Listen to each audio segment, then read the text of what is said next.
Salam juga kepada seluruh para penonton Unpacking Indonesia. Sekarang ini saya bilang tamu, nih bukan tamu nih. Tapi saya terhormat loh, Coach Zulfan, saya diundang sini. Ini Unpacking, ini yang kedua kali ya. Yang kedua kali. Unpacking ini luar biasa. Banyak membuka-buka. Bukan bocor halus lagi, bocor kasar nih. Jadi mau dengar informasi-informasi A1 rahasia, ya di Unpacking lah. Gitu ya. Jangan gitulah, nanti bahaya juga kita kan. Oh jadi mundur bang? Saya aja 2 kali diperiksa. Mundur maju aja kita. Selamat datang Aiman Wicaksana ya. Wicaksono. Katanya kalau A nggak bisa jadi presiden, kalau O bisa jadi presiden. Cuma saya nggak cita-cita jadi presiden. Jadi Wicaksono aja kalau gitu. Biar O-nya banyak. Wicaksono. Ya. Wicaksono. Kan kalau kata Pak Prabowo Subianto, kalau mau jadi presiden harus belakangnya O. Yudhoyono, Subianto, Wicaksono bisa, tapi sayanya nggak cita-cita kan gitu. Jokowi, Widodo. Makanya Megawati nggak lama ya. Zulfan Lindan susah tuh. Susah. Kan, mau dikati Lindon baru susah juga.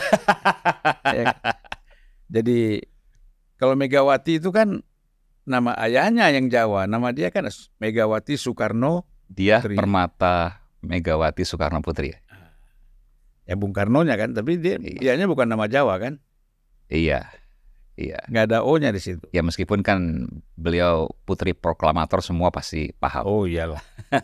Bahwa dia dedengkotnya orang Jawa ya. Ya. Bagaimana kesibukan sekarang ini? Kesibukannya terus bersuara, terus merawat nurani publik, terus menghisap, bukan menghisap yang hari kemudian nih bang. Menghisap itu maksudnya mendengarkan, mencerna, menganalisis, menyerap kegelisahan, termasuk juga keoptimisan. Jadi saya harus imbang nih, ada kegelisahan tapi juga ada keoptimisan. Kalau kita gelisah terus, nggak ada solusi kan? Nggak solusi. Kalau kata Bang Sylvester, lihat wajah saya kan cerah gitu kan. Nah itu kalau seandainya kita mau berpikir positif, cerah pasti. Kayak Bang Sylvester kan. Mau kita undang juga ke sini, tapi dia agak sibuk ya. Oke, nanti kapan waktu emang. Masuk Bung Rocky juga diundang dong. Ya Rocky, tapi Rocky udah berapa kali berhalangan terus. Oke. Susah jadwalnya ya. Susah jadwalnya. Jadi Ciko juga sudah saya telepon, ya. Ciko Hakim, kemudian nantilah pasti Pak. Ini kayak abang udah menggiring ke sana. Ini mau nanya-nanya saya soal itu jangan. Ya gimana ceritanya? Ceritanya banyak bang. Kalau abang lihat ada di video itu kita nggak sebarin. Saya nggak tahu siapa yang sebarin tuh. Karena begini, yang mau cerita nih ya. Pada waktu kejadian. Jadi saya mau cerita dulu nih. Yang muncul di media sosial itu mungkin hanya 10%-nya. 90% tuh nggak muncul. Mau tahu nggak siapa yang merekam itu semua? Lengkap dari awal sampai akhir. Namanya Gesh Khalifah. Waduh. Dia merekam dari awal sampai akhir. Jadi kalau mau tanya makanya dia nggak sempat ribut lagi ngerekam. Kalau dia nggak ngerekam ribut juga. Tapi waktu itu ada, saya nggak usah sebutkan lah ya. Ada beberapa satu atau dua saya lupa. Ya bilang, tolong jangan sampai ada yang bocor ya. Tolong sampai ada yang jangan yang bocor. Jangan keluarin. Itu nggak live ya? Itu pada saat break. Dan breaknya itu harus diperpanjang hampir 2 kali lipat. Tadinya misalnya 5 menit. Itu hampir 10 menit harus ditahan. Karena belum selesai juga tuh. Di antaranya adalah yang pemirsa lihat. Yang muncul di media sosial. Break itu. Jadi panasnya itu sebenarnya sebelum break. Cuma langsung saya cut kan. Karena kan saya saya menjaga aturan.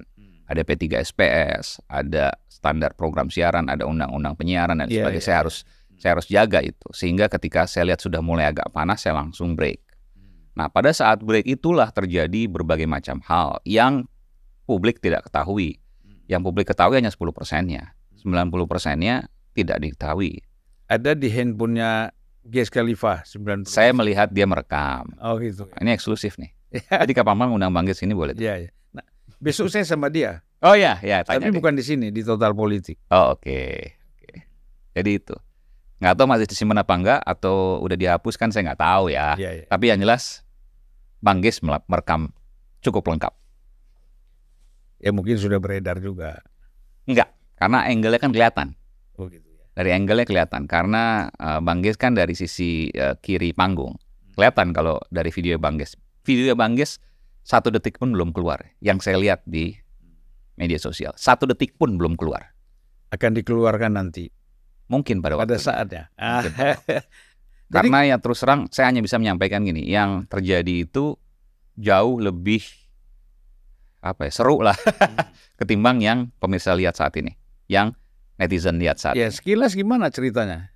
Sebenarnya begini, saya cerita dari awal dulu ya. Awalnya itu, ya itu tadi, Bung Sylvester itu bilang, saya nih wajah yang cerah dan lain sebagainya. Lihat Anda, ada kalau itu rekamannya ada kan, Anda bujang lapuk. Ya, itu ada di video. Bung Sylvester, ada. Karena itu masih dalam on air. Bung Sylvester bilang gitu ke Bung Rocky. Saya bilang, saya ingatkan, Bung Sylvester tidak boleh menyerang pribadi, karena bagi saya itu menyerang pribadi. Rocky diam, saya bilang, wah ini tinggal tunggu gunung meletus di dalam hati saya kan. Tapi Rocky sangat tenang waktu itu. Sangat tenang waktu itu. Cuma saya udah paham nih, wah ini luar biasa nih. Baru mulai kesempatan Rocky, karena bagi saya kan di Rakyat Bersuara itu, kalau ada orang yang kemudian mengkritisi pihak yang lain, maka pihak yang lain yang saya dulukan untuk kemudian dia menjawab supaya adil. Saya berikan kesempatan pada Bung Rocky. Dia nggak marah-marah, sama sekali dia nggak marah. Tapi dia keluarkan gaya akademisinya dengan pengetahuannya menurut saya luar biasa. Dan itu yang kemudian disampaikan oleh Bung Rocky yang kemudian kita lihat di tayangan itu ya. Jadi ada beberapa teori dan lain sebagainya. Ternyata Bung Rocky tahu semua dan luar biasa. Taunya bukan hanya kulitnya tapi sedalam-dalamnya. Parsimoni, pack must be served dan lain sebagainya. Ya bagi sebagian kita yang belajar metodologi mungkin tahu, sebagian lain mungkin tidak, gitu kan. Nah, itulah kemudian yang disampaikan oleh Bung Rocky. Sampai akhirnya keluarlah sebenarnya kata-kata saya lupa dungu atau bodoh ya, lupa. Bodoh. Sebenarnya di dalam saya pernah bilang ke Bung Rocky janganlah, karena kita TV kan ditonton mungkin yang bukan dewasa semua. Tapi memang itu kan gaya beliau kan, kayak Bung Rocky. Jadi ya sekali-sekali tetap kelepasan juga rupanya. Nah di situ ada 2 kali. Yang pertama mungkin nggak didengar oleh Bung Sylvester, yang kedua didengar oleh Bung Sylvester, marah kemudian langsung memuncak. Samperin Rocky, saya coba untuk memisahkan gitu kan. Nah karena saya melihat udah agak kurang kondusif, lalu saya break.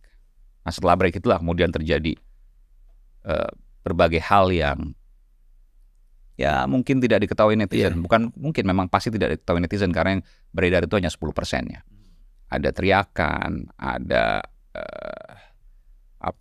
teriakannya ya, saya nggak mau ngomong siapa ke siapa ya. Yang jelas bukan Bung Rocky ya. Ada kemudian dorongan dan lain sebagainya. Tapi kan di video itu kelihatan Chico juga ikut ribut sama Sylvester.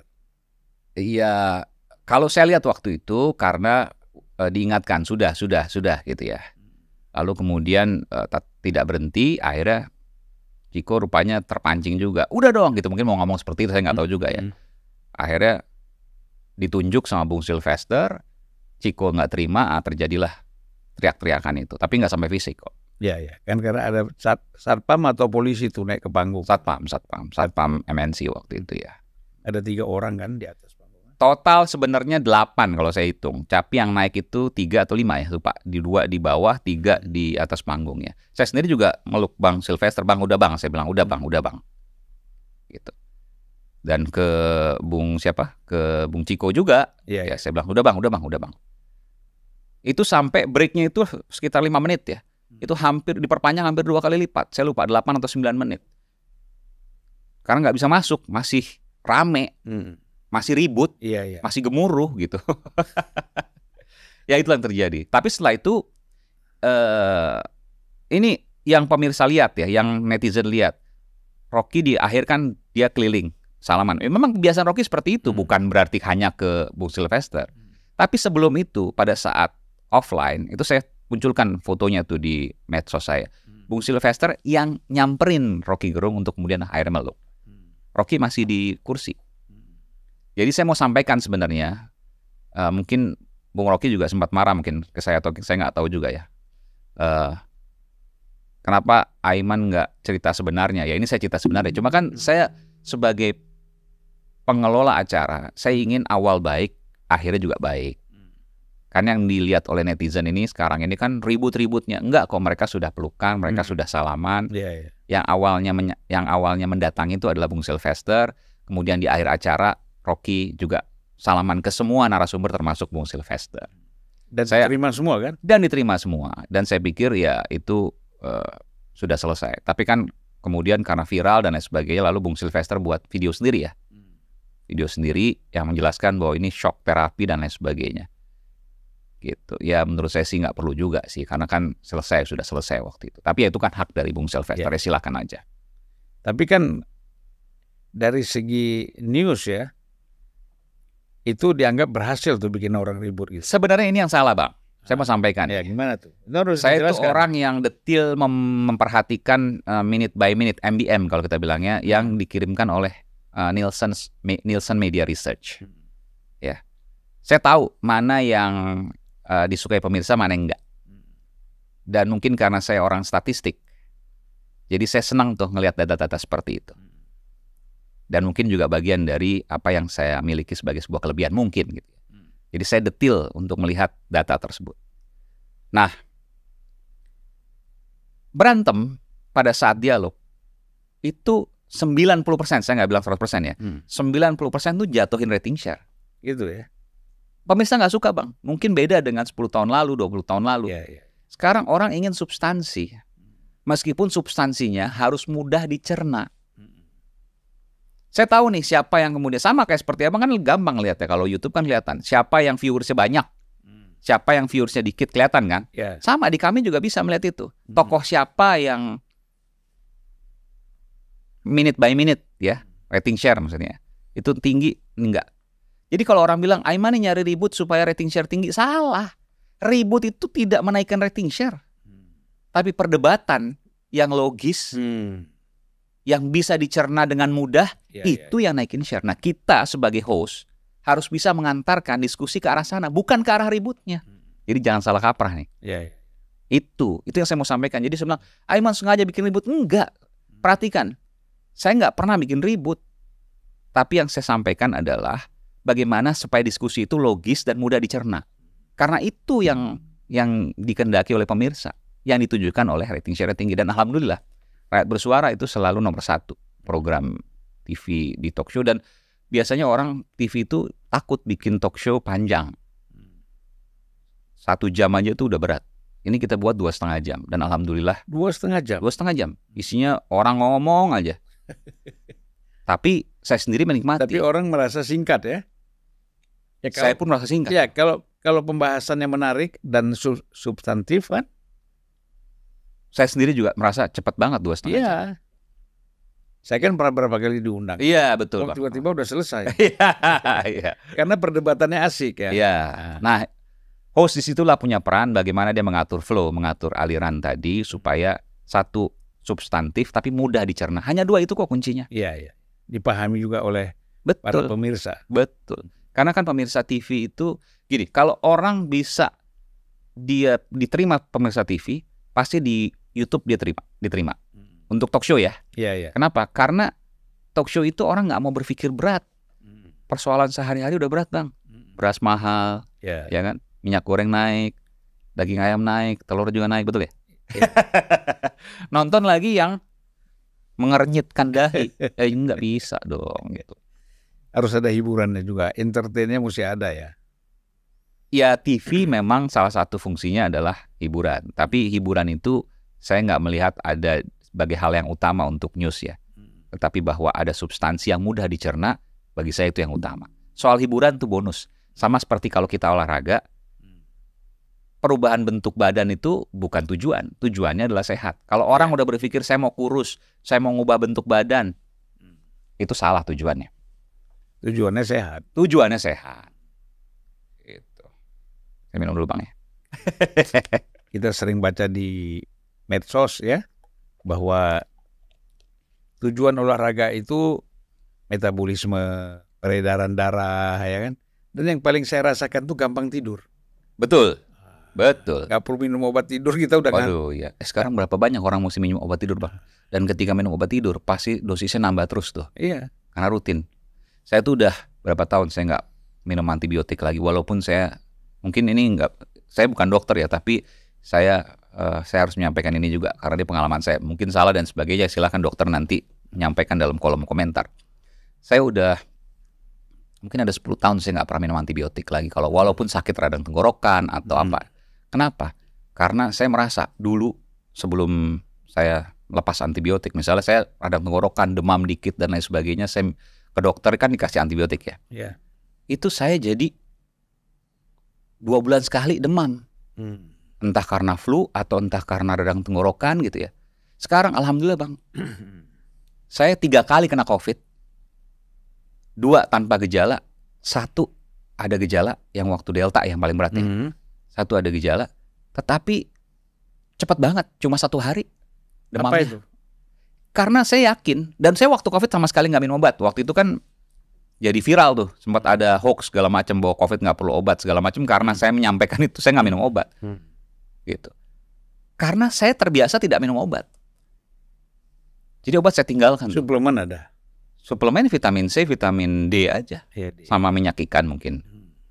Itu aja. Tapi itu pun nggak rutin. Tapi kuncinya olahraga lah. Kunci olahraga, hidup sehat, tidur 3 kalau saya. Eat, rest, exercise. 3 itu aja. Obat sama sekali saya. Dan itu kita rasakan kan. Ya artinya saya ini kan kalau kena lambung itu sampai parah banget. Harus minum Nexium, obat segala macam. Tapi sekarang kalau kita rajin olahraga, nggak pernah makan pedas, minum kopi, minum apa, semuanya aman dan teratur. Abang tahu tadi saya bilang 10 tahun saya nggak minum antibiotik. 5 tahun atau mungkin 7 tahun belakangan saya alhamdulillah nggak pernah demam. Ya itu karena Tuhan memberikan saya kesehatan ya. Saya nggak pernah demam. Kalaupun hanya flu, mungkin sumeng-sumeng ya dikit lah ya. Itu hanya hitungan jam. Setelah itu kemudian besoknya normal lagi. Saya selama saya udah 2 tahun di iNews nih. Alhamdulillah, 1 hari pun saya tidak masuk karena sakit, tidak. 10 tahun saya waktu itu di 11 tahun, hampir 11 tahun ya di Kompas TV. Itu setelah saya kan 2014 ya. Dari 2016 lah kurang lebih. Sampai terakhir saya di Kompas TV 2022 itu, saya tidak pernah 1 hari pun saya izin sakit. Berapa tahun tuh? 2016 sampai 2022. 6 tahun. Ya, saya mau mengatakan bahwa Aiman ini ibarat seekor raja wali. Manusia dong, Bang. Iya, kalau kita bicara dari jenis-jenis unggas, burung, Aiman ini raja wali. Mengapa saya katakan demikian? Raja wali itu tidak mau bersarang di sarang orang. Dia selalu membuat sarangnya sendiri. Ya kan? Dengan membangun suara rakyat, apa tadi? Rakyat bersuara. Rakyat bersuara. Karena rakyat harus bersuara. Nah, itu kan membangun satu, kalau kita bicara Raja Wali, dia sedang membangun sarangnya sendiri. Ya kan? Dan tidak mau mengganggu sarang orang lain. Itulah Aiman yang saya dalam persepsi saya seperti itu. Ya kan? Nah, itu kan sajaknya Muhammad Iqbal itu. Ya kan? Jadilah engkau seperti Raja Wali yang tidak pernah bersarang di sarang orang lain, di sarang yang lain, tapi membangun sarang sendiri. Pakistan? Iya. Dr. Muhammad Iqbal. Iya. Nah, itu luar biasa. Nah, jadi sebenarnya semua kita kan menuju ke sana. Sehingga kita tidak mengurus sarang-sarang kecil. Kita membangun sarang yang besar kan gitu. Luar biasa. Ya, dia tapi saya nggak pernah berpikir itu ya. Kalau saya pribadi saya pikir hari ini 100 tahun ke depan kita mungkin udah dilupakan, Bang. Aiman Wicaksono, Zulfan Lindan, orang mungkin nggak ada yang tahu. Dan kita tidak perlu juga, kalau saya pribadi mungkin saya berbeda ya, tidak perlu juga untuk mencari bahwa nama kita diukir dan sebagainya. Tidak. Yang terpenting adalah nama kita diukir atau nama kita diingat oleh satu, Tuhan kita. Oh iya dong, itu paling penting, ya kan? Manusia itu pasti melupakan kita, tapi Tuhan tidak akan pernah melupakan kita. Walaupun kita sudah 100 tahun, 200 tahun di liang kubur, di alam kubur. Dan mungkin kita akan mengalami itu. Jadi sebenarnya orientasi orang itu memang sudah harus berubah. Bukan orientasi sekarang kita ingin besar, cari nama untuk kebutuhan saat ini. Jangka pendek, yang sangat pendek. Sangat pendek. Paling lama 100 tahun. Paling lama 100 tahun. Ya kan? Jarang banget. Nabi sudah. Dan menjelang 100 tahun itu kita juga belum bisa banyak berbuat. Di makam tadi apa bilang bisa 100 tahun, 200 tahun, bisa ribuan tahun. Ribuan tahun. Tetap kita hadir di situ. Kan? Kehadiran kita tetap dihormati, dihargai. Tapi lihat juga bagaimana selama hidup kita di dunia ini. Ya kan? Katanya kan begini. Dunia ini kan tempat engkau bertani. Iya. Ya kan? Kau tidak akan mengambil hasil di sini kalau engkau tidak menanam. Nah, di mana hasilnya? Hasilnya nanti di akhirat. Apa yang ditanam itu yang penting. Apakah kebaikan atau keburukan? Keburukan. Kalau keburukan ya pasti nggak panen. Iya. Tapi abang lagi ngomong kemana nih? Kondisi negara kita, kondisi politik kita, atau apa ini? Ya sama aja. Mau bicara individu, bicara negara, apa yang kita lakukan pada saat kita memimpin, pada saat kita dipercaya, apakah kita sedang menanam atau kita sedang merusak? Ya kan? Jawabannya mana, Bang? Ya. Di antara dua itu. Masih di antara dua. Nggak mungkin tengah, tapi dia kan juga bisa. Tapi dia bisa jadi merusak juga. Ya ada orang sesuatu yang dia lakukan itu menanam. Ya. Ya kan? Ada yang dia lakukan itu merusak. Oke. Nanti kan tinggal dilihat mana lebih dominan antara merusak atau menanam kan gitu. Di sinilah nanti kita lari antitesis lagi nih. Mesti panggil Bung Rocky. Diskusi panjang sama Rocky nih. Tapi menurut abang gimana? Karena abang udah masuk sini, saya mau switch nih. Kalau rel kita belokin dikit. Menurut abang kondisi politik kita gimana sekarang, Bang? Ya kalau saya lihat begini ya, kalau kondisi politik kan terutama kalau kita bicara dari segi ideal demokrasi yang diharapkan, tentu kita nggak mencapai tidak mengarah ke sana kan. Tidak ideal? Ya, artinya kan kita ideal. Demokrasi ini kan kita mau bicara ideal, ya kan? Sekarang jauh dari sana, jauh dari kata ideal. Ya udah pastilah. Indikatornya? Ya indikator sekarang misalnya partai politik. Terutama ya kita bicara dari segi kan karena demokrasi itu kan dilihat dari bagaimana partai politik ini kan salah satu indikator demokrasi kan gitu. Kalau nggak ada partai politik kan repot.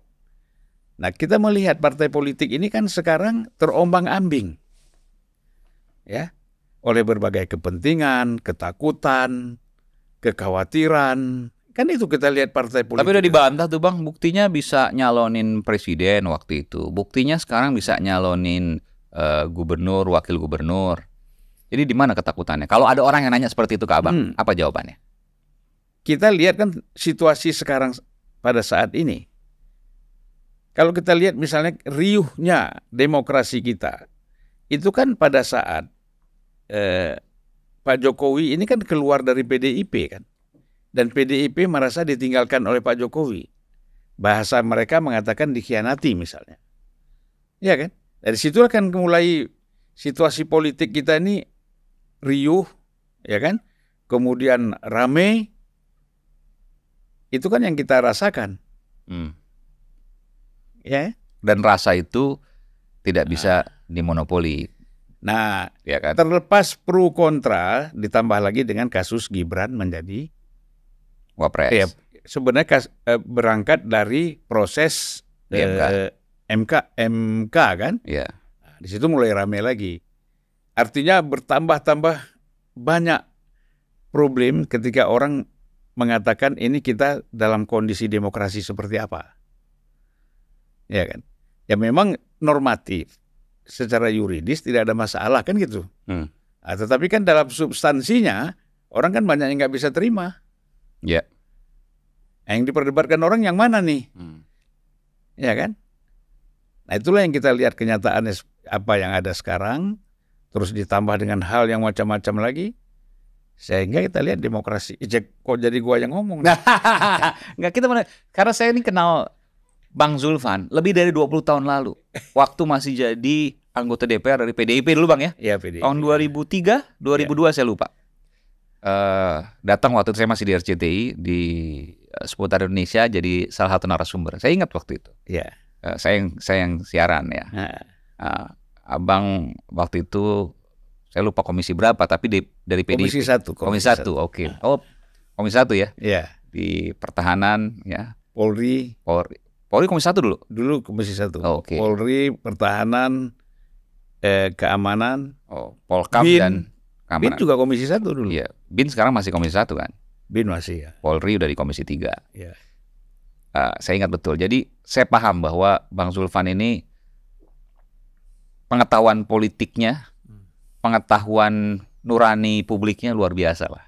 Tapi sekarang kapok juga di politik Bang. Sama kayak saya Bang.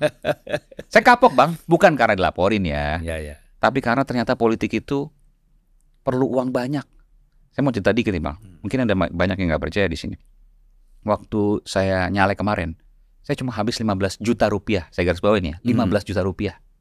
Itu buat kalau saya itu pun saya dibantu banyak oleh relawan. Relawan waktu itu, Mas Aiman bayar ini aja deh untuk perizinan ke RT RW kan bagaimanapun juga harus ngasih lah ke RT RW perizinan, kita bikin nonton bareng debat misalnya di kampung-kampung ya. Saya ajak istri saya ke berbagai tempat tuh. Terus kemudian ya untuk itu sama untuk beli mungkin air mineral ya. Air mineral ya, kita ini segala macam kita bantu lah. Tapi 15 juta rupiah. 15 juta rupiah. Suara saya alhamdulillah perolehannya 12.000 suara lebih.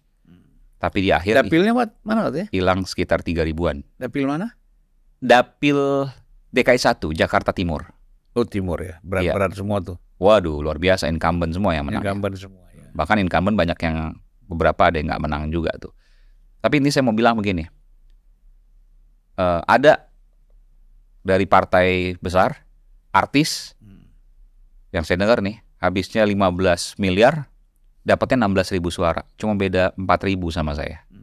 Jadi 16 miliar dibandingkan dengan 15 juta ya? 15 juta. Jadi siapa yang saya mau sampaikan di sini? Ya itulah nilai dari orang tahu Aiman gitu ya. Dan waktu itu kan lumayan naik karena saya dilaporin waktu itu kan. Ya. Jadi pemberitaan. Ya itulah mentoknya di situ. Dan saya partainya kan partai yang baru ya. Beda dengan partai-partai lama yang besar. Tapi disitulah saya kemudian udah, memang politik Indonesia ini tidak bisa kalau tidak menggunakan uang. Nah kalau menggunakan uang siapa? Itu yang mengkhawatirkan. Dari mana? Dari mana? Itulah makanya saya bilang sejak 17 Februari, perlu saya garis bawahi, sejak 17 Februari 2024 saya menyatakan mundur dari partai, saya menyatakan mundur dari politisi, dan saya kembali menjadi wartawan, dan saya akan menjadi wartawan. Dan lebih bebas. Lebih bebas. Itu yang paling penting. Jadi bukan karena dilaporin, enggak ada masalah. Kalau dilaporin pun, kalau sampai lanjut pun ya kita hadapi, karena memang saya buktinya kan sedikit-sedikit saya buka tuh kan. Cuma kan bukan itu poin saya sebenarnya. Kok bicara seperti itu saja dilaporkan, lalu diproses dan seterusnya gitu. Itu kan menurut saya menyedihkan. Tapi nggak apa, bagi saya itu hal yang janggal, bagi yang lain mungkin benar, ya silakan. Kita punya pendapat yang berbeda, wajar. Kita dilaporkan itu bukan persoalan salah atau benar, suka atau enggak. Setuju. Iya. Orang tidak lagi lihat materinya nih benar atau salah. Tapi orang ini kita suka atau enggak. Dan saya ini luar biasa ya. Pada waktu itu, waktu saya dilaporkan itu ada banyak influencer yang saya nggak usah sebut lah nama satu-satu, tiba-tiba nyerang saya, dan mereka orang terkenal. Sampai sekarang masih jadi selebgram atau seleb TikTok gitu ya. Ya sekarang tiba-tiba ngilang mereka. Mungkin bayarannya udah habis kali ya. Ada banyak tiba-tiba, Aiman kok gini Aiman. Saya bilang nih orang luar biasa, tiba-tiba kok saya jadi terkenal, disebut-sebut oleh seleb-seleb ini gitu kan. Mereka bikin video dan lain sebagainya. Ya biasalah. Dan yang ngikutin banyak tuh. Entah itu buzzer atau enggak, saya nggak ngerti. Tapi yang jelas bagi saya satu, kulil haq walisanan shodiqah. Mengatakan kebenaran dan berkata kejujuran. Yang benar adalah benar, salah adalah apapun resikonya. Itu biasalah. Kalau kita punya prinsip, itu pasti kita akan menghadapi suka tidak suka kan gitu. Kan susah kan kalau kita ingin disenangi oleh semua orang. Kalau kita ingin tidak disukai oleh semua orang tuh gampang. Tapi supaya orang semua suka sama kita tuh nggak ada. Nabi aja banyak yang nggak suka. Pasti. Itu apalagi Aiman Zulfan lagi. Bahkan Nabi, mohon maaf ya, diludahi. Iya, tapi kemudian disamperin ketika sakit. Ya, dilempar batu. Lempar batu. Ketika sakit, Rasulullah SAW datangin rumah itu. Kenapa kok nggak pernah melempari saya, ngisengin saya? Ternyata lagi sakit. Itu luar biasa. Mungkin kita nggak mampu untuk seperti itu. Ya, makanya kan contoh. Sebenarnya kan perbuatan baik atau tidak baik itu kan diawali dengan perbuatan kecil. Kan gitu. Jadi perbuatan baik sekecil apapun yang kita lakukan itu akan menjadi kebiasaan, kemudian akan menjadi karakter kita. Betul. Kalau kita sekecil apapun kejahatan, betul, yang sering kita lakukan diulang-ulang menjadi karakter kita. Betul. Nah, sehingga kan orang-orang yang melakukan apakah namanya penindasan, penekanan terhadap orang lain ketika dia berkuasa misalnya, ini kan karena kebiasaan. Dan dia merasa bahwa apa yang dia lakukan itu benar. Iya. Bahkan kan kalau kita lihat pada masa-masa zaman dulu kan, raja-raja Islam dulu, pada masa setelah Rasulullah misalnya, atau jauh setelah itu misalnya, orang kan menggunakan ayat Quran juga untuk membunuh orang kan? Betul. Yang tafsirnya bisa mereka belokkan. Termasuk terorisme kan juga begitu. Ya, sama aja. Agama apapun bisa dipakai untuk melindungi kezaliman. Ya kan? Bukan agamanya ya, orang bisa menggunakan kepentingan dia dengan mengambil nilai-nilai yang ada dalam Alkitab. Gitu loh. Karena untuk apa? Bukan untuk memberikan pencerahan, tetapi untuk menjustifikasi apa yang dia lakukan. Betul. Sesuai dengan hawa nafsunya.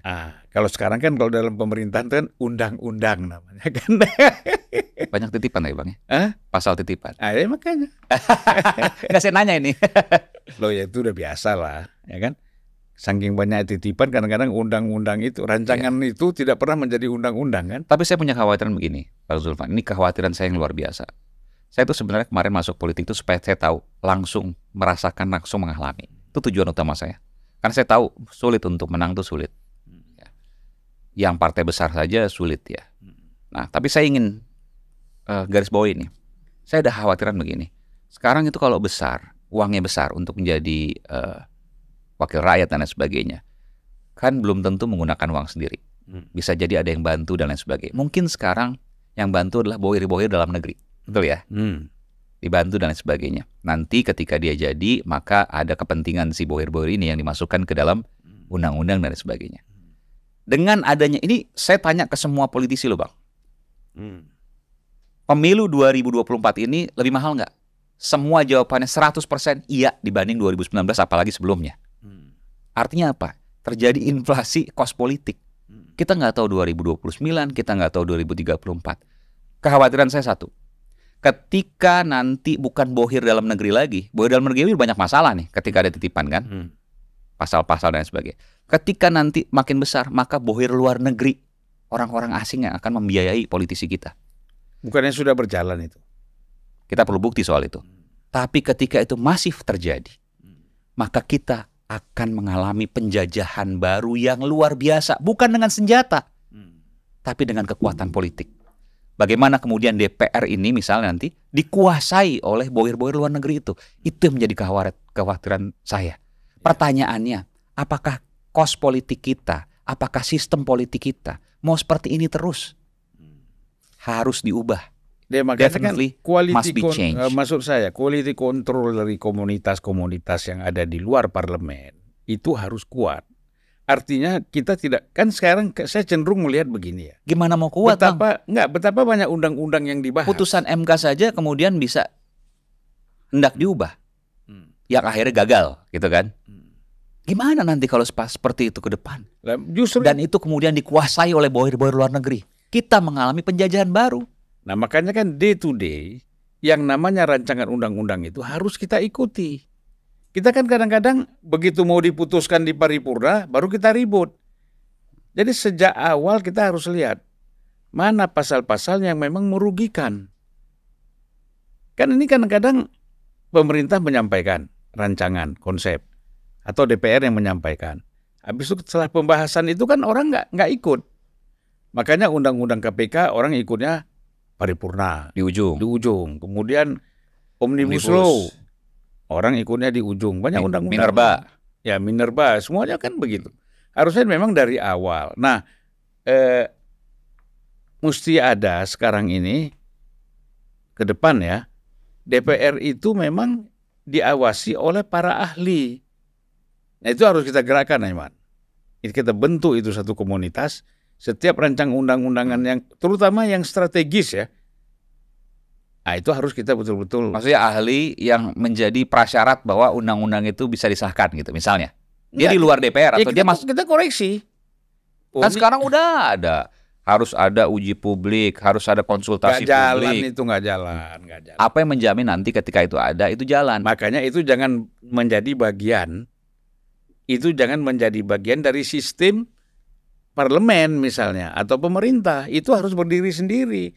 Ini semangat independensi daripada para ahli itu. Iya. Saya mau bentar, saya googling dulu, saya lupa namanya soalnya. Bekas wali kota Filipina yang ditangkap di Indonesia kemarin. Aguo siapa ya? Alice Guo. Dia pernah jadi wali kota Filipina. Di kotanya belum. Kotanya saya lupa. Lalu kemudian ia ditangkap. Informasinya ia merupakan mata-mata dari Tiongkok yang bisa menjadi wali kota di Filipina. Itu kan contoh nih. Iya. Contoh. Benar atau tidak tentu mesti dibuktikan lagi karena proses hukumnya masih jalan ke terhadap Alice Guo tadi. Nah, itu kan bagaimana kita bisa melihat bahwa kalau memang itu benar ya, artinya kepentingan-kepentingan asing itu sudah banyak yang menancapkan di Asia Tenggara. Termasuk apalagi kalau Filipina bisa, misalnya itu benar. Apalagi Indonesia yang potensi pasarnya paling besar, paling luas di antara negara-negara di Asia Tenggara. Nah, ketika melihat ada kesempatan ini, bohir-bohir besar luar negeri tentu akan masuk di situ. Kemudian dia menguasai politik Indonesia, oligarki dan sebagainya, dan kemudian dia menguasai Indonesia. Dan sementara kita yang kita orang luar, politisi-politisi kita mungkin nggak menyadari karena mereka sudah dapat mungkin berapa rumahnya 10 di Menteng, mobilnya 100 dan sebagainya. Yang penting saya kenyang, saya investasi sana sini, selesai. Tapi dia tidak melihat lagi, ini mudah-mudahan tidak terjadi, ini keyakinan saya. Iya. Dia tidak melihat lagi apa yang berada ancaman besar di depannya. Itu yang saya khawatirkan. Saya nggak tahu apakah ini pernah terpikir atau tidak.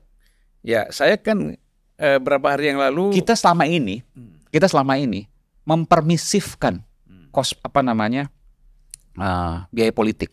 Bang, saya tuh berapa kali waktu kampanye kemarin saya datang ke warga. Saya nggak sebutkan daerah mana. Tapi yang jelas Jakarta Timur kan ya.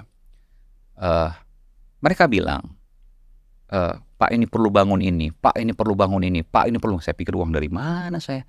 Terakhir saya nggak semuanya saya nggak punya kan. Pak minimal kami ada 2 RW Pak. Kami mau piknik minimal 5 bus. Saya bingung juga gitu. Nggak mungkin dan akhirnya kan saya nggak keluar juga. Ya udah. Jadi setiap kali kita datang yang ada adalah mereka menagih kita bukan janji, tapi fasilitas, piknik, ya bangun. Mungkin ada beberapa yang bermanfaat, misalnya membangun fasilitas sosial dan sebagainya. Oke. Nah, saya katakan, saya nggak bisa kasih apa-apa, tapi ketika saya terpilih nanti, saya akan datang ke sini, saya coba akan bangun apa yang dibutuhkan oleh masyarakat di sini. Karena ada dana aspirasi dan sebagainya. Meskipun saya pada waktu itu juga meyakini bahwa ya mungkin sulit, tapi kan tidak ada yang tidak mungkin ya. Gitu. Nah, ketika itu kemudian terjadi, artinya apa? Orang ketika turun ke lapangan, turun ke bawah, berapa? Saya nggak yakin hanya belasan, puluhan, mungkin ratusan juta yang dia habiskan. Berapa kali turun ke bawah? Berapa biayanya? Bagaimana dia mengembalikannya? Kalau nggak ada bohir, nggak mungkin, kecuali dia pengusaha yang sangat kaya. Pengusaha yang sangat kaya pun ketika nanti dia menjabat, pasti dia akan mencoba untuk mengembalikan. Tapi itu berapa persen sih? Berapa persen yang banyak bohir? Saya kok meyakini lebih banyak yang dibiayai oleh bohir ketimbang menggunakan biaya sendiri. Saya meyakini itu ya. Bisa jadi saya salah. Tapi ketika itu memang benar, maka potensi penjajahan dari luar itu sangat-sangat terbuka dengan membiayai para politisi tadi. Nah, prosesnya kan begini. Saya kan kemarin dengan Pak Sulaiman Ponto ya. Videonya mungkin sudah sempat nonton juga. Itu saya coba berdialog dengan dia. Memang proses masuk dari luar itu kan ini tidak mungkin masuknya itu memang dengan pendekatan Soft approach dengan sosial, bantuan sosial, pendidikan dan lain-lain. Tapi sebenarnya tujuan mereka ini kan bagaimana bisa mempengaruhi posisi-posisi yang menentukan. Betul. Ya kan? Pasti itu yang dicari. Kan jantungnya di situ. Ya. Masuknya memang soft. Betul. Tapi tujuannya memang untuk bagaimana dia bisa mendekati sumber-sumber kekuasaan, ya kan, yang punya kekuasaan, kemudian untuk bagaimana melakukan perubahan-perubahan ataupun yang sesuatu merugikan kita sendiri kadang-kadang. Yang sesuai dengan kepentingan mereka. Kepentingan mereka. Abang lebih paham soal itu. Abang puluhan tahun di sana. Jadi apa yang menjadi kekhawatiran saya beralasan dong, Bang? Iya. Dan itu kita rasakan. Saya ambil contoh misalnya. Udah saya ceritakan juga di beberapa podcast lain. Misalnya ketika membuat holding BUMN misalnya. Itu kan kita pertanyakan untuk siapa ini? Untuk apa gitu loh. Nah, salah satu kan Pertamina. Itu kan aneh sekali. Perusahaannya cuma 2. Misalnya PGN. Perusahaan gas negara itu untung. Satu lagi Pertamina. Pertagas. Pertamina. Oh, Pertaminanya, oke. Lalu merger. Si Pertamina jadi holding. Mau ngapain? Iya kan? Biar aja lepas masing-masing. Dia punya anak perusahaan. Si Pertamina juga punya perusahaan, misal anak perusahaan. Emang apa yang Abang lihat di situ? Nah, waktu mau jadi holding itu saya tanya, ada nggak tangan asing di sini pada Pertamina dan PGN? Mereka bilang nggak ada. Kalau ada gimana? Saya bilang. Saya ini feeling politik saya mengatakan ada, bukan saya ada buktinya. Tapi feeling politik saya mengatakan ada. Gitu. Nah, bagaimana membuktikan nanti? Nah, terus saya minta sidang diskors, kita masuk lagi. Ya kan? Saya tanya, ada nggak di sini kepentingan asing? Mereka akhirnya mengatakan ada.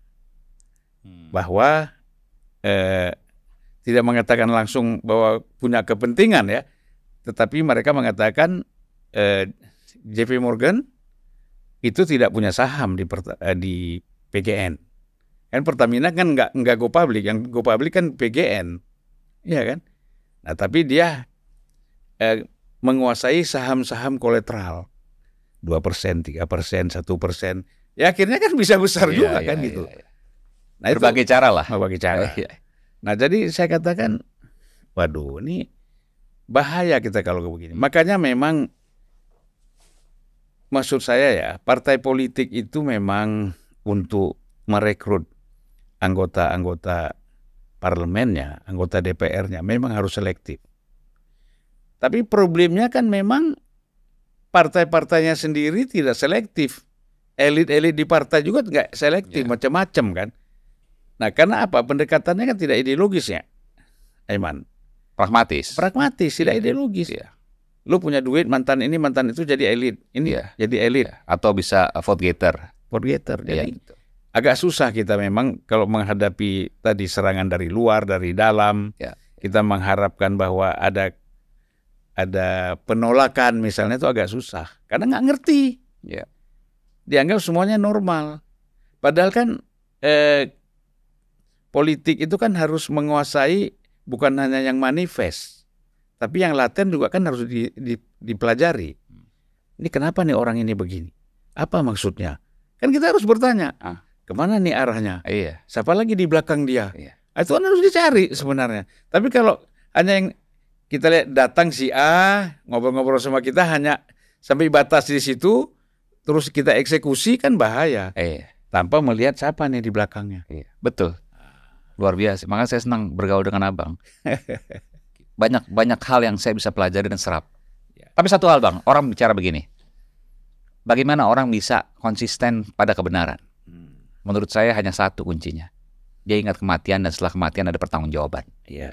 Hanya itu. Tanpa itu orang lupa akan itu, bukan hanya tidak sadar ya, mungkin dia sadar, tapi dia lupa akan itu atau dia mengabaikan itu, maka dia pasti akan belok. Saya nggak bilang bahwa saya seperti itu ya, tapi saya berdoa agar saya tetap bisa seperti itu. Itu kan sebenarnya nasihat dari Luqmanul Hakim. Luqmanul Hakim ini kan satu-satunya orang yang ada surat namanya dalam Al-Quran, tetapi dia bukan nabi. Surat Luqman, ya. Surat Luqman. Jadi banyak sekali cerita tentang Luqman ini. Karena dia menasihati. Dia bilang pertama, takutlah kepada mati. Dia ingat Allah dan takut kepada mati. Kedua, lupakan kebaikan kamu kepada orang. Dan kau selalu ingat kebaikan orang kepada kamu. Luar biasa. Luar biasa. Ya kan? Nah, jadi menurut saya ini yang harus dikembangkan menjadi ya, kita bicara nurani, kita bicara karakter, ya. Ini kan harus dibangun. Gak bisa kita teriak-teriak saja dengan pidato-pidato terus. Betul. Ya kan, sebenarnya itu kan lip service. Ya kan? Dan hidup cuma sebentar. Nah. Terus aktivitas lain apa, Eman? Saya datang ke podcastnya Bang Zulfan. Karena saya senang datang ke podcast Bang Zulfan. Gitu ya. Selain saya bisa menyuarakan, saya juga bisa mendengarkan hal-hal yang luar biasa. Dan olahraga, Bang, saya senang olahraga sekarang. Ya, dan saya terus terang aja, cepat sekali responnya Aiman ketika saya bilang, gimana kita ngobrol di studio? Bisa, Bang?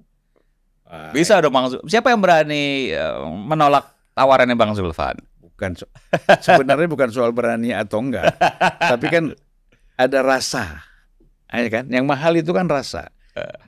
Keinginan kita untuk bersilaturahim. Nah, itu yang mahal kan. Saya senang olahraga sekarang. Saya dulu juga olahraga rutin, tapi sekarang saya lebih coba rutin lagi karena saya punya target-target tertentu di olahraga. Sehat tapi tujuan utamanya. Ya. Tapi efek sampingnya ada di postur dan lain sebagainya. Itu kan alhamdulillah. Tapi tujuan utama tetap harus sehat. Tapi singgung sedikit lah, bagaimana Aiman melihat situasi politik kita sekarang? Semoga ada perbaikan, kata-kata saya itu. Karena sekarang ada hal yang memang harus diperbaiki. Iya. Ya tentu kita bicara proses hari ini, hari ini harus lebih baik dari kemarin, dan esok harus lebih baik dari hari ini.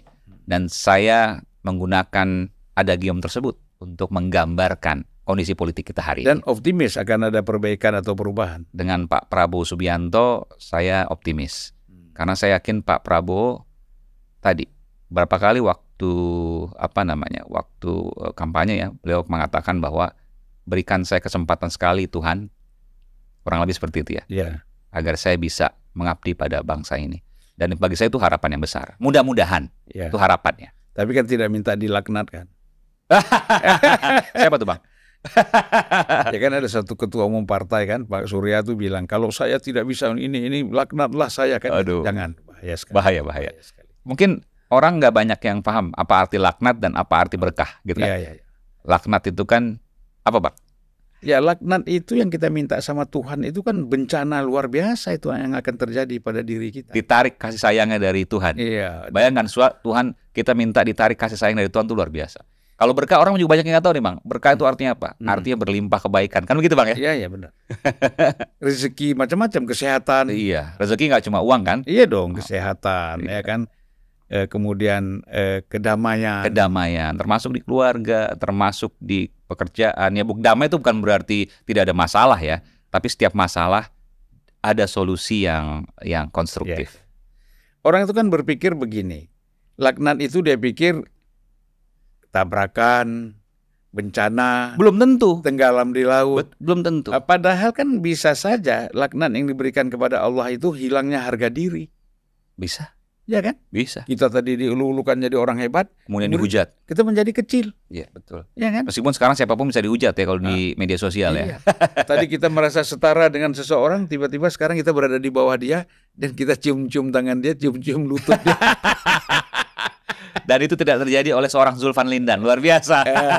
Itu bahaya. Mau dimanapun posisi abang luar Ya, biasa. kita kan prinsip sebenarnya paling mahal dari kita ini kan harga diri, ya kan. Yang lain itu kan nggak ada yang mahal. Harta hilang bisa dicari, ya kan, semuanya bisa kita rubah. Tapi harga diri ini mahal. Harga diri hilang, cari kemana tuh bang? Nggak ada. Akhirnya kita mengeluhnya kepada Allah Subhanahu Wa Taala lagi. Itulah tempat kita mengadu kan, gitu. Satu-satunya saya ingat lagi itu kemarin itu saya waktu diskusi sama Adi Armando, sambil lupa itu ucapannya Kierkegaard itu kan.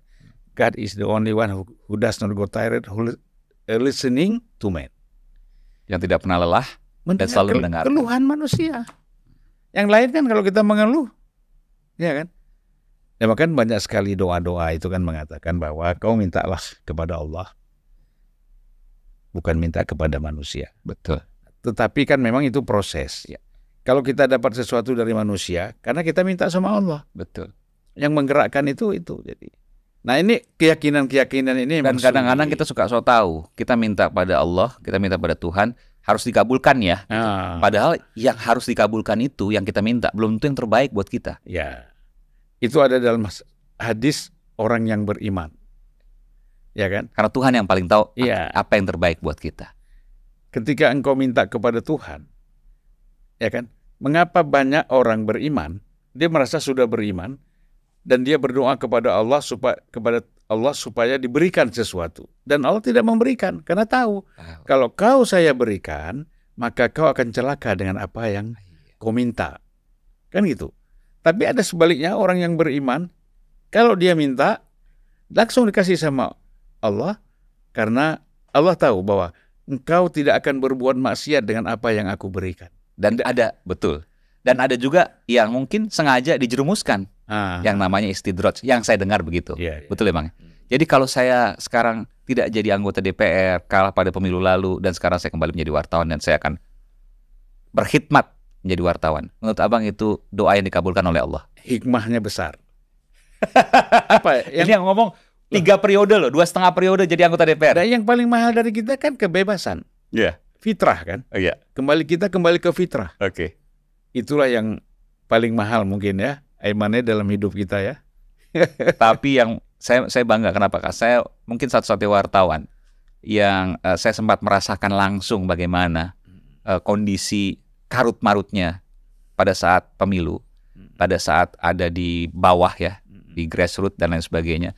Bagaimana pragmatismenya masyarakat, sebagian besar masyarakat di kita, nggak semuanya tentu. Dan bagaimana juga kemudian proses pemilu yang dikatakan luar biasa dari dissenting opinion Mahkamah Konstitusi. Jadi saya merasa bahwa ya saya beruntung, saya pernah mengalami itu. Dan belum tentu yang lain pernah mengalami saya seperti yang saya alami gitu. Tapi ini menjadi bagian dari hidup saya dan sejarah hidup saya. Satu saat saya akan menulis buku soal ini. Dan yang paling mahal sebenarnya dari anggota DPR itu adalah kedekatan dengan konstituen. Ya, memahami problem konstituen. Dan mau menyelesaikan problem konstituen. Betul. Nah, tapi sayangnya kan begitu besar biaya yang dikeluarkan oleh negara untuk anggota DPR supaya dia selalu bisa berkomunikasi dengan konstituen, tapi jarang datang. Tapi duitnya diambil. Ya kan, makanya karena mereka nggak ngerti, lahirnya dia katakan, wah gaji saya 450 juta per bulan. Per bulan. Luar biasa. Dia nggak ngerti bahwa gaji pokok kamu 46 juta. Dengan ini segala macam paling 80 juta. Sisanya jangan kamu masukkan per bulan itu. Itu adalah uang aspirasi yang harus kamu keluarkan ke masyarakat. Tapi dikantongin banyak itu.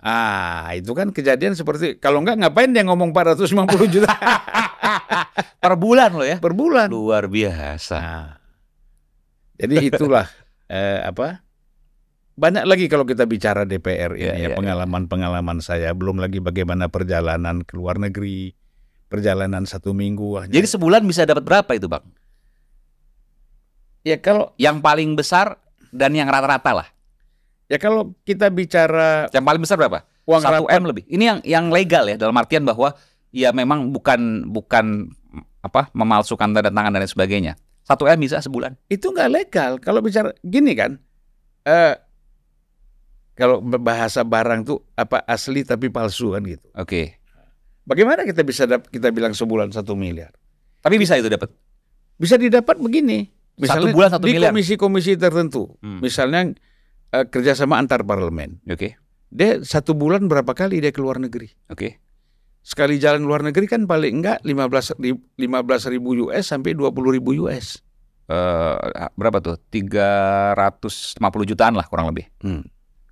Sekarang ya. Kalau 10.000 aja kan sekarang 165 juta. Iya. Ya kan? Kayak taruhlah 350 juta lah Ya, oke. misalnya. Ya kan? Sekali ke luar negeri. Ya misalnya fasilitas bisnis. Oke. Dia naik ekonomi. Oke. Tugasnya di sana 10 hari. Dia 2 hari aja udah pulang. Oke. Ya, sisanya kan banyak bawa pulang. Ya, itu kan nggak boleh. Sebulan bisa katakanlah 5 kali bisa dong. Kalau 2 hari 2 hari 5. Badan kerjasama antar parlemen bisa. Komisi 1 sering. Ya. Oke. Kalau yang komisi-komisi lain, ya kalau ketua-ketua komisi itu bisa 5 sampai 6 kali sebulan. Ya arti 1M itu bukan hal yang mustahil lah Ya. untuk didapatkan. Ya. Per bulan. Per bulan. Belum dari. Karena kan perjalanan DPR ini kan bukan ad hoc, ya, lansam kan. Ya, itu hanya dari DPR, belum dari misalnya menyerap aspirasi dalam tanda kutip gitu ya, yang menguntungkan itu semua dari DPR B, itu, gitu kan. Itu semua dari DPR. Kan pasti dapat sesuatu lah. Kalau misalnya diundang rapat apa istilahnya? Tapi ini dulu, kita nggak bicara sekarang ya, dulu ya, dulu. Sekarang kita nggak tahu. Sekarang kan belum. Ya bukan yang periode ini juga mungkin. Ya, bukan periode ini kan Bang. Periode yang dulu. Kita bicara masa lalu ini. kan waktu abang jadi. Kita kan abang nggak melakukan itu kan? Ya, kita kan tidak bisa menilai apa yang belum terjadi. Iya. Ini kan yang sudah terjadi kan. Tapi terus terang aja juga masih banyak lah kawan-kawan itu yang memang rajin datang ke daerah. Oh ya. Bangun rumah aspirasi. Ya.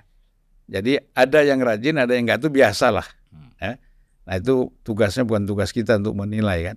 Iya. Oke, Aiman. Kita Bang Zulfan, 1 jam ya. 1 jam ya? Iya. Tapi kita ngobrol lagi nanti kapan-kapan lah. Pasti lah Bang. Melihat paling nggak setelah 20 Oktober ya. Setelah pelantikan Pak Prabowo ya. Iya. Nanti kita ketemu lagi Pak ya. Jadi yang paling penting Pak Prabowo kita optimis ya. Optimis dan harus optimis. Iya. Dan harus kita bantu. Optimis. Dia bisa betul-betul membangun bangsa dan negara ini ke jalan yang lebih baik. Amin. Kita Oke. sama Bang. Terima kasih banyak ya. Bang Zulfan, sehat selalu, berkah juga. Sama-sama. Iya. Assalamualaikum. Waalaikumsalam warahmatullahi wabarakatuh.